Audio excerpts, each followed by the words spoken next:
everyone. It is Monday night. It is 9 o'clock Eastern Time, and I want to welcome you to the 13th Fleet After Action Report. Although this week that may be a little bit of a misnomer because we are actually doing a pre action report, as I've got some really cool guests on tonight to talk about tournament prep, as there is going to be a tournament coming up in less than 2 weeks now in Elizabethtown, Kentucky.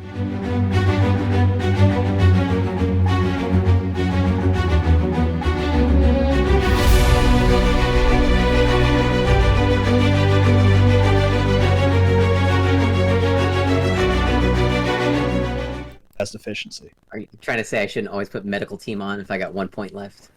Medical team is not bad for 1 point. It's really not. The Delta with medical teams apparently is a thing. Yeah. It is like an extra hull. Yeah. I mean, so if people don't know, tough. medical team is if you get dealt a critical damage, if you have an injured crew or a crew typed damage card, you could discard your medical crew upgrade card and you don't take the damage at all. Yeah, and it's 1 point for a support team, and I believe a third of the damage deck is crew damage types. Yeah, so it's pretty good. So there's a good chance you're going to see one, especially on like a 5 or more hull ship. Right. Now, So, is there an occasion to where you see that things have gone so bad and you understand that the underlying theory behind your build is so bad that you need to scrap it from the first go? So, So- you can answer that. What Okay. I'll do is if I see like a fleet that has, because really you're not going to hit something that's like, you're not going to build something that's totally unsynergistic. It'll be weird, but you can, there's a lot of arguments for like, ooh, you could just fly something better and it will work. But I'm very much like a math efficiency person, especially in my upgrades. So really what I'll do for people is I'll say, okay, well, you want to fly these things and this person? Let's swap these upgrades around a little bit to make each ship more focused on a particular mission. Like this ship flanks, this ship brawls, that kind of idea. And just kind of tighten up the idea of what the fleet wants to do and say, hey, try this out, and then like play that for 10 games, right? Because there's a different level between, oh, I'm going to my first tournament, and oh, I'm going to my 5th tournament, or oh, I'm going for a world's ticket. Like I'm here to win this thing or be salty on the ride home. Like those are 3 absolutely different levels of play. Yeah. And you've got very, very different things that you want to focus on in list building at each of those levels. So for me right now, I'm looking at really trying to design totally new things that people don't really play right now because of how much the meta has changed and how much I approach the game. Because how I approach the game very much is each ship, each component of the game is a building block. So it's focused and efficient and perfect at doing this thing that I want it to do. And I'll take a whole bunch of ideas because I read like a lot of lists and I'll go, okay, well, this is a cool idea. And this idea, little building block nugget thing, works with this squad complement over here that I want to do. And then I'll put my list together that way. And now all of that like idea of how to approach building a fleet in Armada is all contingent upon the cornerstones of the meta. And my entire existence of playing this game has been the cornerstone of the meta is the Onager at 96 points. That doesn't exist anymore. So now how I approach list building has to change and adapt, and it's been difficult. So Yeah. for me, focusing on how do you take something that nobody's played and make it efficient. And it's weird because boy, ships do weird stuff sometimes, and I don't know how, like, I know what the math of efficient things are, but it comes down to your limited play group. And really the next like step for practice, if you want to really start rounding out your play more than like getting good, is to play different fleets, like different factions, play against different people, because our group has been pretty small pretty consistently, right? So you get really good at playing against certain fleet archetypes from each faction. And for us, the 3 of us, it's to the point where we're like, oh, well, you always do that thing. Like everybody knows, I always tend to the right. Right. Yeah. Yeah. Like we look at each other's games and go, oh, well, that makes sense because we all fly in a very it's subtle, but each player develops a very particular style of play and how they approach it. And it's like intuitive too. It's really hard to tell while you're playing another person, but like I know what they're gonna do. We know what each other's moves are gonna be, which is really healthy to go to these tournaments to see how other people fly, because it really, it throws you off your balance because you're like, okay, well that's not how I've ever seen anybody start their game at a speed 3 assault frigate. But I wanted to touch more on the math part of the game. We spoke to earlier about winning tournament points. And if people don't know, when you're playing Armada, the game's not a death match. Like we said, it's about objective play. And the more points you score during the game, the more tournament points you get. So if you wipe out half the person's fleet, like 200 points worth, you get like I think it's an 8 points out of 11. And there's 11 points between each player. So even if you get completely wiped, you walk away with the game with 1 point, but the winner gets 10 points. And when we were talking about like getting 23 points to be competitive, right? That's like getting 7s and 8s throughout the day. So let's talk about how to get a 7 and 8. So when you're training, you got to think like, okay, I've got a fleet, mine especially. I have 1 ship that doesn't shoot very hard, 2 support ships, and a bunch of bombers. And so the only way I can win games is either they pick my objectives and I score a bunch of victory tokens off like superior positions, or I blow up a couple of or one of their biggest ships and then disengage and then take my 7 or 8 points and fly away. But I think it's really important when you get into a game, and especially when you're training, it's you start the game, you identify where am I getting my points for this game, focus on that plan, and that's the game. You're not trying to fight their whole fleet. You're trying to take down the target you can and then disengage so they don't destroy you. What do you guys think about that? Yeah. That's exactly right. My approach to the game changed. So I played a lot of Akbar when I started the game, and that led me to approach engaging the enemy fleet in a space. So like you set the zone of battle, right? And you force the enemy to engage in your territory, and you blow them up. And as you play that way, you eventually realize that, oh, well, what happens if they don't fly into my kill box? And then you have to approach the game by going, okay, I'm going to deploy in this manner to force my enemy into an area that is advantageous to me. But then once all the ships and squads are on the table, you go, okay, what's the order that I intend to destroy my opponent's pieces and then disengage? Because that's how I determine how I will get my 8 out of this game. And for me personally, I want to go kill their biggest thing because right now how the game is, you can get a lot of points by being able to kill that one really, really tanky 160 point thing and fly away. But it's difficult. So I'm circling on how to do that one. Nick? Well, right, because if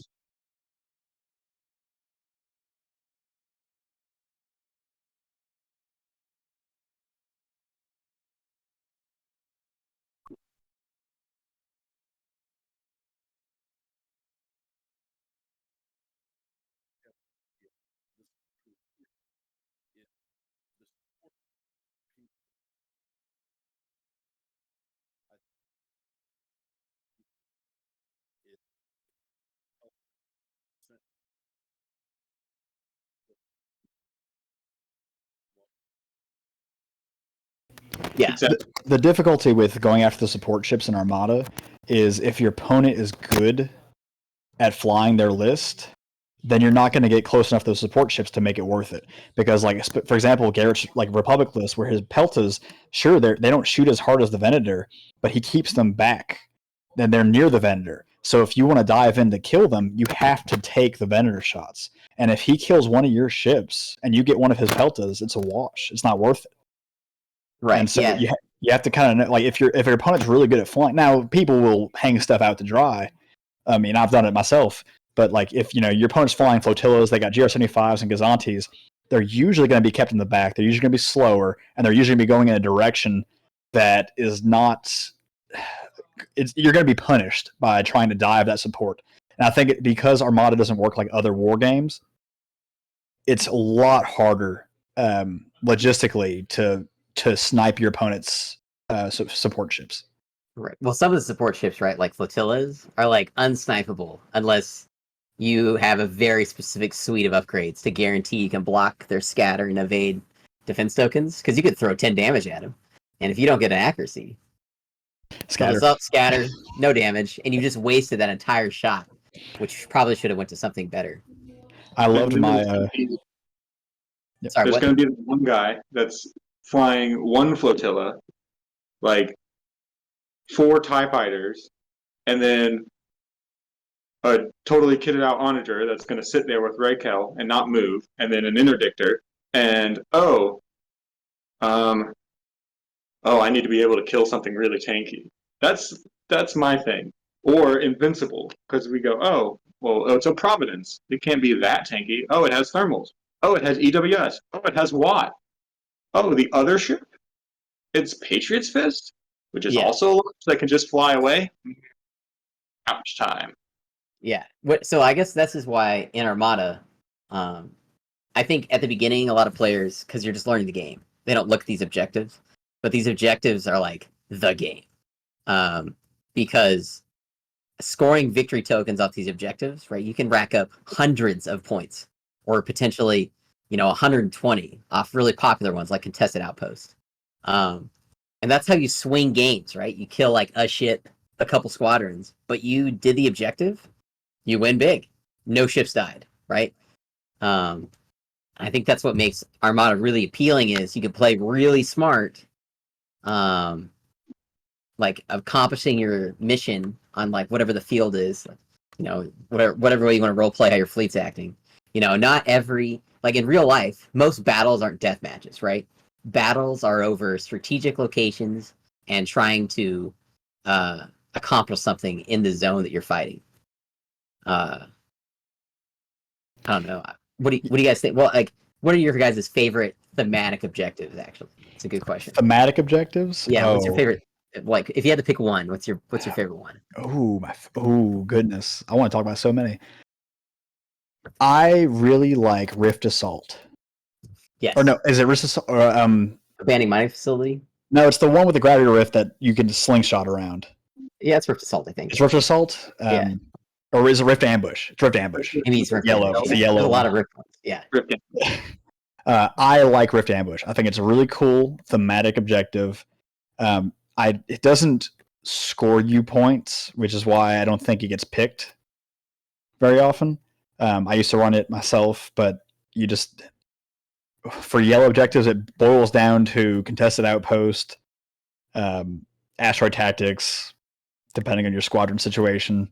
Yeah. And it's simple. I mean, Planetary Ion Cannon is kind of a good, like, safe one because it just kind of helps you depending on what you're but doing. it's cool because, like, iconic. Like, you can't have more theme than me flying Bright Hope at you with Planetary Ion Cannon.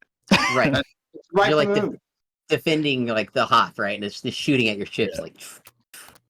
That, and then every time I play contested fields with somebody, I'm like, the worm's gonna get you. And then Lando goes, yeehaw, and the ships blow up because it's all theme all the way down. Right.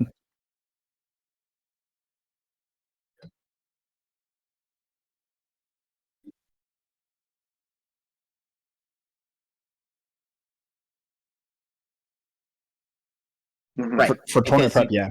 Right, because you can build your fleet around, like, okay, I want to play this objective, like abandoning mining facility, for example. I was going to say, that's thing the biggest one.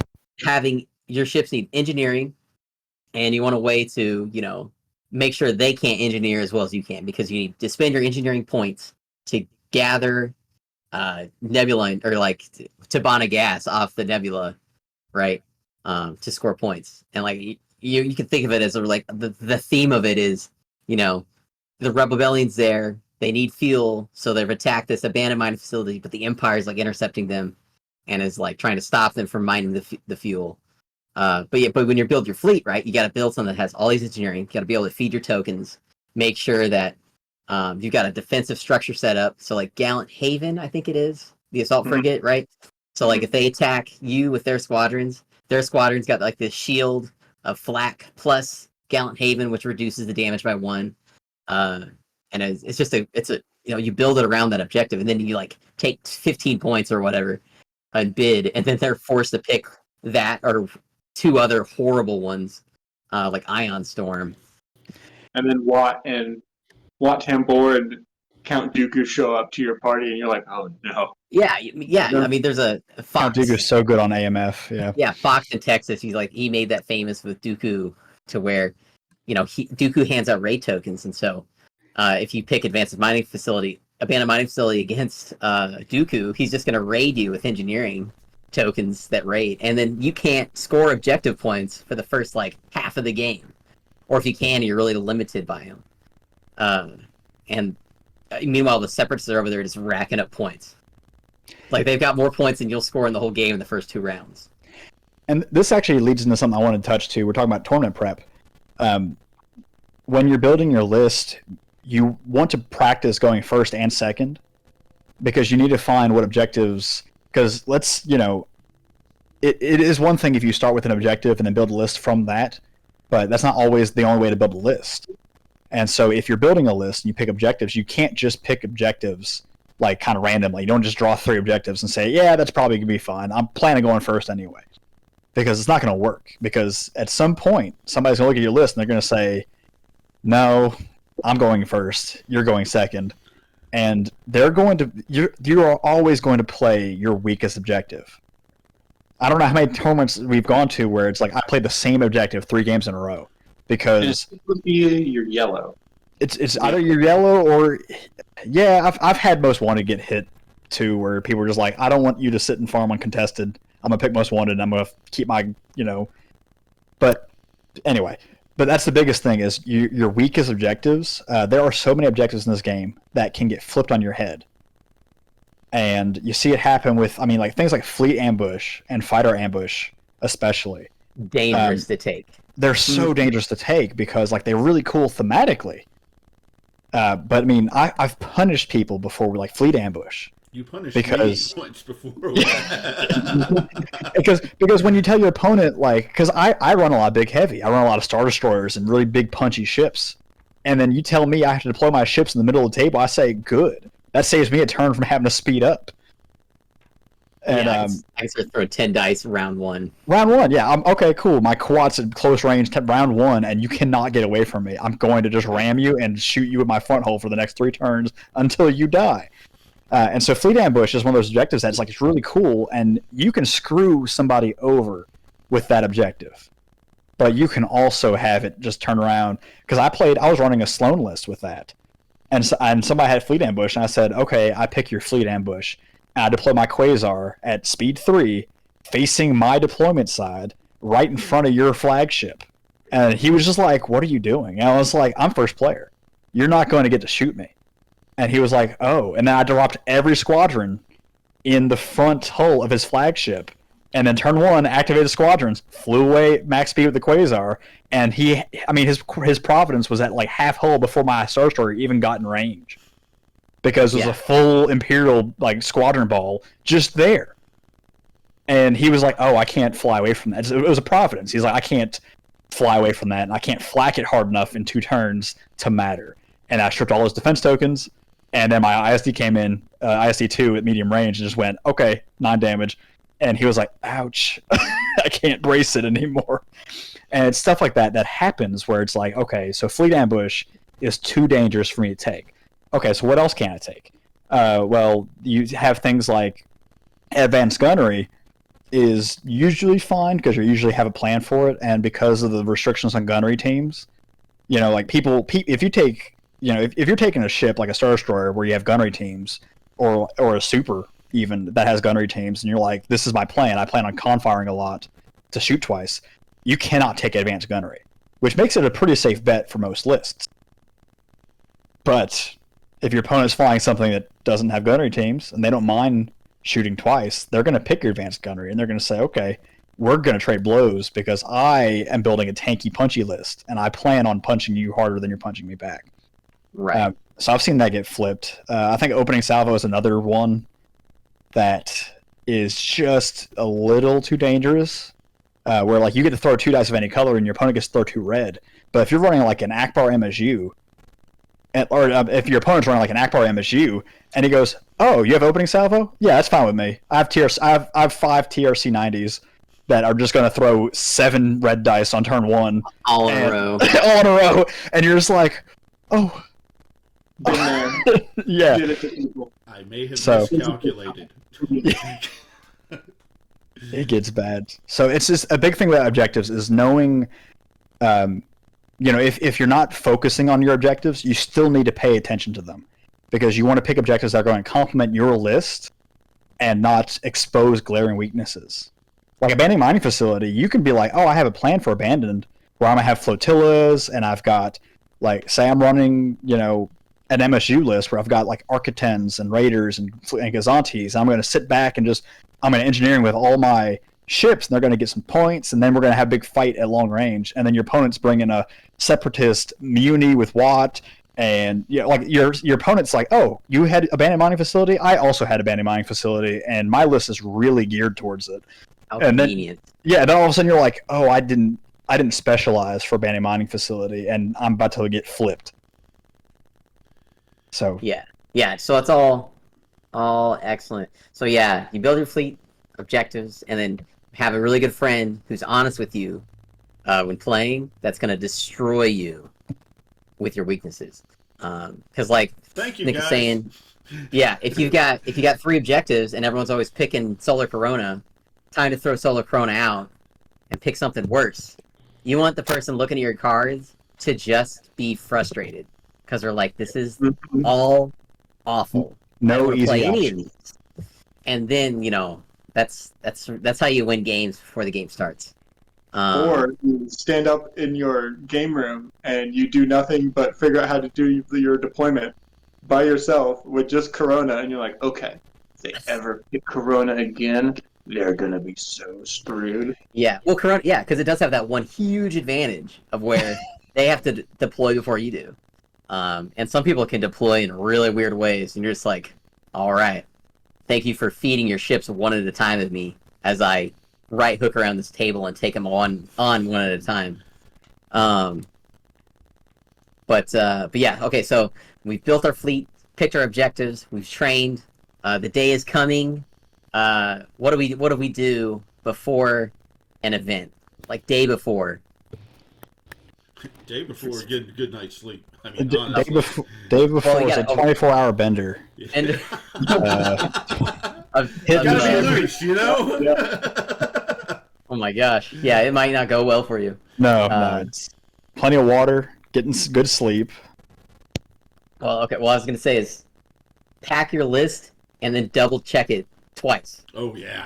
Yeah. Like make sure you have all your cards, all your tokens, and then make sure you have all your cards again, all your tokens, all the game pieces, damage deck, dice, obstacles, And bring your extra objective stuff. cards. Count your damage deck. Yeah. Always. Even if the TO says, no, it's not a big deal. 2 copies of your list. Every single time. We're professionals around here.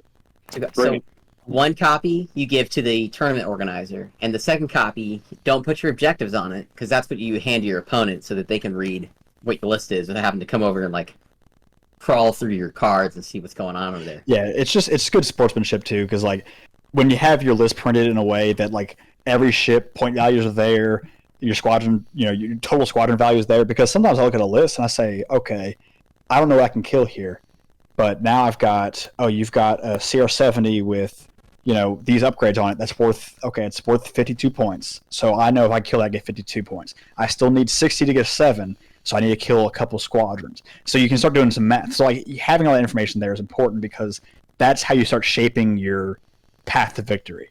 Right, because you look at their list before you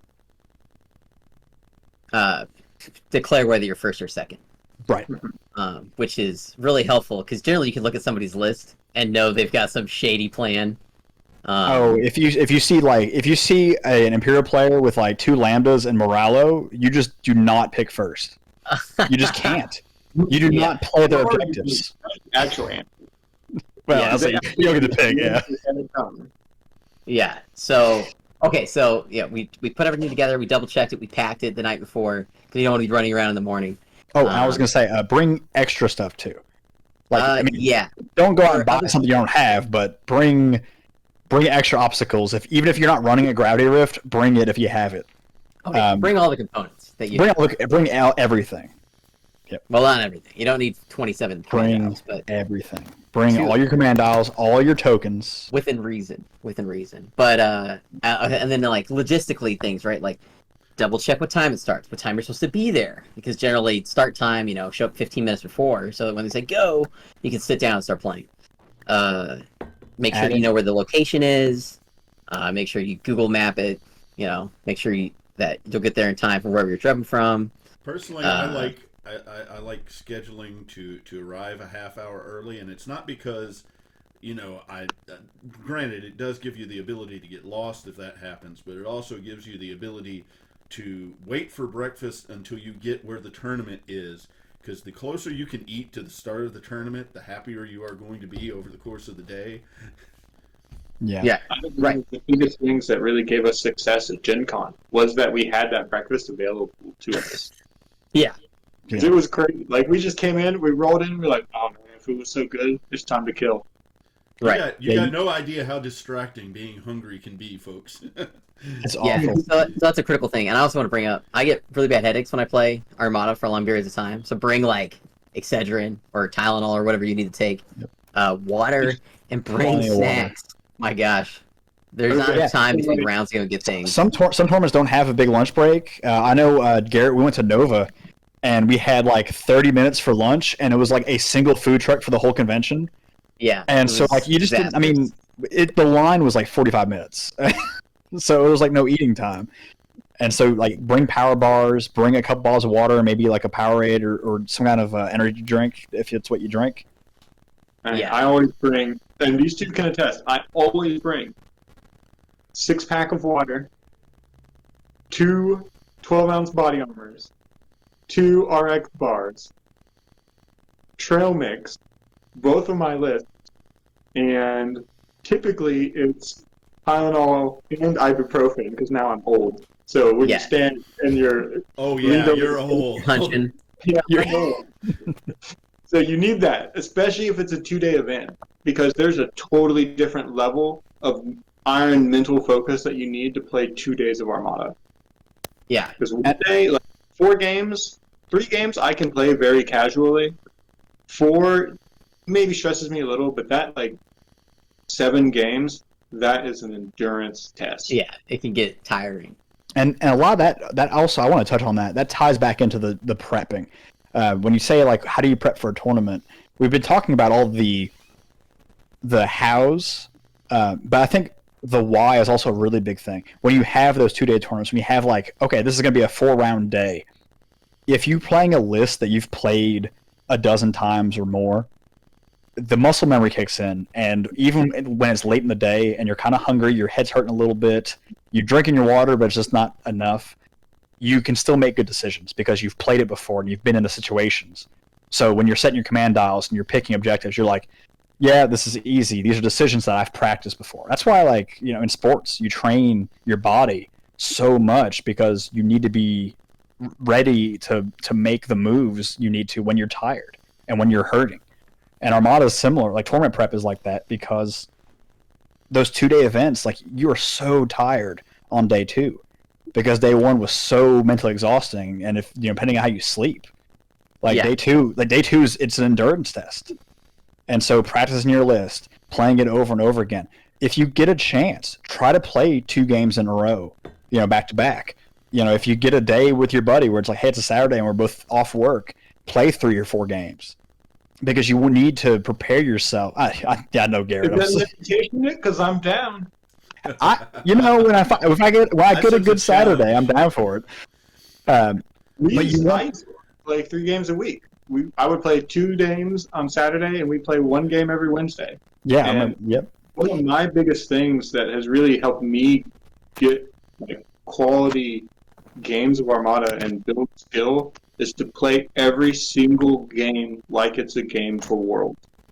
Declare every action, reveal every dial, declare every token take, do everything exactly by the rules, declare every intention. Because if you play that way casually, when you're in an environment where you're like, okay, we're playing for real, it's second nature. You don't have to think about it. You don't have to be worried about, I have to remember to declare, like, reveal the dial, put it next to the ship, declare whether or not I'm taking a token or the command. It's just natural play. So Yeah. one less thing that your poor brain has to not worry.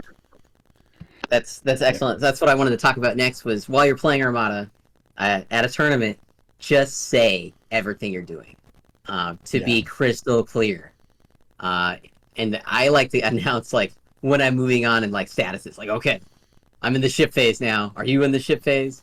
Because there's so many triggers, and in a competitive environment, if somebody misses their trigger, it's a pretty big deal. It's hard to say, you know what? Yeah, I'll let you go back and go ahead and get that command token. When you're like, Right. this is the difference. Right. Yeah. Well, I also want to throw one thing out to piggyback on that is that human error is definitely involved in a lot of games, and I think you've seen on some of the videos that I've shown and some videos that other people have shown, bumps happen. Okay, you're going to bump something, and the fact that you have declared before you entered in there, okay, I am placing this squad so it's just outside of engagement range, so it won't be engaged. If it gets bumped later on, you can go back and say, well, listen, we were clear on it at this point in time, so something has happened to change the board state. Yeah, and I think it was a couple of years ago now, but Armada made this really good change where squadrons, like, you can get them in, like, this is within reason.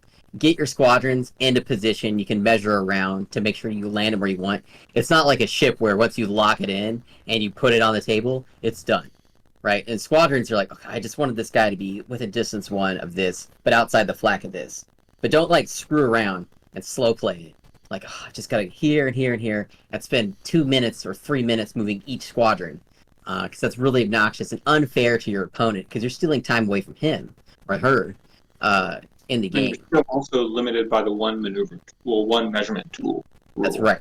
So you can use just one tool at a You time. can measure quick with your squads, put everything out, and then be done with it. Because we also are playing a game of Armada in 2 hours and 30 minutes. So you need to be moving. 15 minutes, 2 hours and 15 minutes. Yeah, 215. Even less. But yeah, so and then good sportsmanship. Sometimes you get dumpstered. It happens. You just gotta move on. That's when you get the Coronas out with your buddy, like me. Yeah, right. Yeah, you just gotta like, okay, well, I lost hard here. I gotta move on. Or like if you're like playing a game and like everything's going wrong, just try to like breathe it in. Feel like, okay, it's okay. I've just rolled 7 blank blacks in a row with Ordnance Experts. Everything's fine. It's okay, right? Because you put a lot of work, like Armada and a lot of tabletop games, right? You put in like sometimes months of work to get to this like one moment, and like that dice just won't roll a hit, and it's like I don't know, but everyone experiences that. So just like keep positive as the game goes on.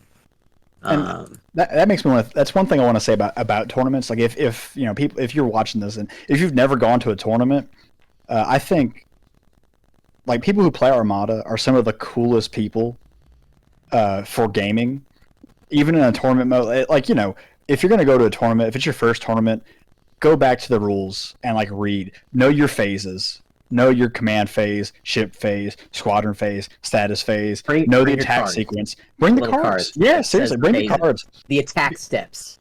Because if you play casually with like just a couple people and you've never really played at tournament level, you do not even know like the little intricate mistakes you might be making.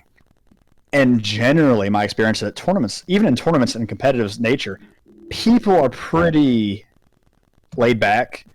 They're not going to let you violate the rules, but like people will let you kind of like, they're like, hey, you can't do that.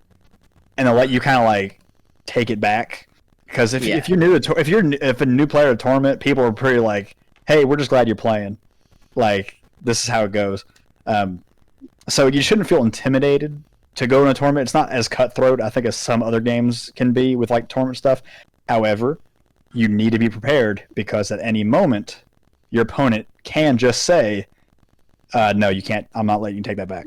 Right. And Okay, then so we're hitting up towards the end of time. So what I'd like to do here is give everybody a few moments to just give your closing thoughts, and I'll give mine. So if you want to go ahead and start there, Garrett. okay, closing thoughts. Don't be afraid to call the judge over, especially when you're measuring arc lines. Just call him. TO, fast up. Last thought. After the game, sit down, talk to your friends about what happened, make adjustments. Other than that, tournaments are a great time. So it's always going to be fun. And you always get free stuff. All right, Well, Ruben. you pay to enter, but you get good stuff. Ruben.